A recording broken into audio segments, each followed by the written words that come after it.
Yeah, we're getting ready to test the landing gear like you always do on an annual condition inspection. We'll bring the gear up, examine everything, look around, and then we'll obviously cycle it a couple times, and then we'll simulate a problem with your landing gear. In other words, if the hydraulic pump would go out, that's what raises and lowers the gear, we will pull the breaker, simulate that it went out, and then use our emergency gear extension. You can't bring the gear up in these airplanes because they have an airspeed safety switch.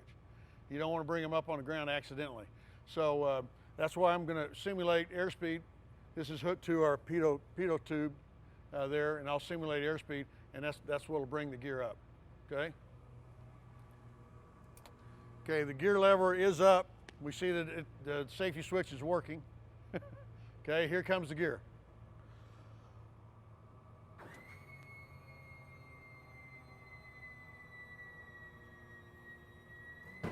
Okay, gear's coming down. Everybody clear?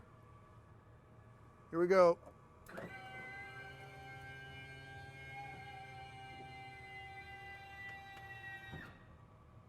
I have 3 green. Okay, gear's coming up. Lever's up. Let me give it some airspeed.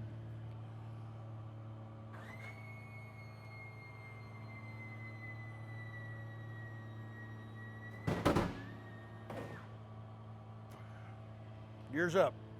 I've pulled the breaker for the hydraulic pump, simulating that the pump went out. And this particular airplane is a little bit different than most of the Lancer 4Ps. They have a hand pump.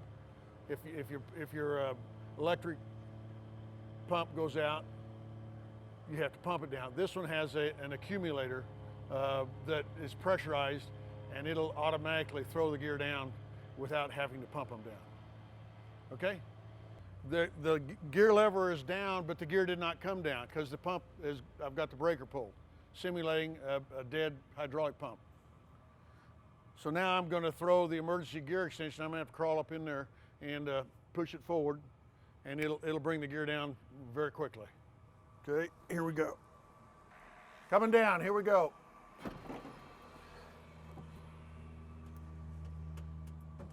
I've got 3 green in here. Coming up, simulate airspeed.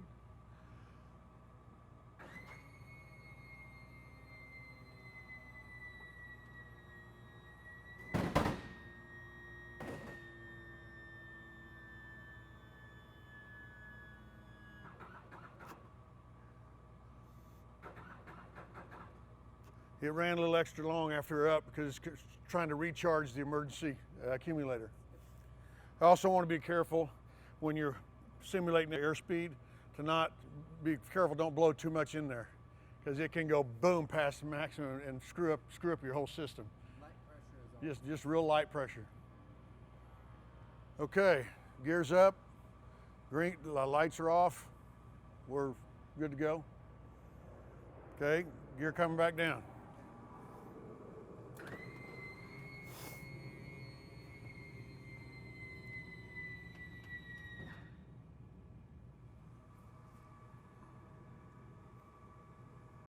Yeah, during your condition inspection, one of the things that you should always check, and in fact you probably ought to do it more on a pre-flight basis, is your over center links on your nose gear. The Lancer 4s, 4Ps, most of all the Lancers have a similar scissor system, and you want to make sure that, and you can put a ruler on here, but it needs to go over center just a little bit. And when you put a ruler, you can't see it hardly by the naked eye. When you put a ruler on it, you'll see that it's over center by only about a 1/4 to 3/8 of an inch. But that's all you need to make sure that gear stays locked down. And you also want to check, if you haven't already, there's a service bulletin that came out to change these bolts and bushings on the knuckle joint of this over center link. They were found, the original kits had castellated nuts, and they've changed that. They've inserted a bushing, regular nuts. So make sure that you've complied with that service bulletin. Other than that, it's pretty straightforward on these nose wheels.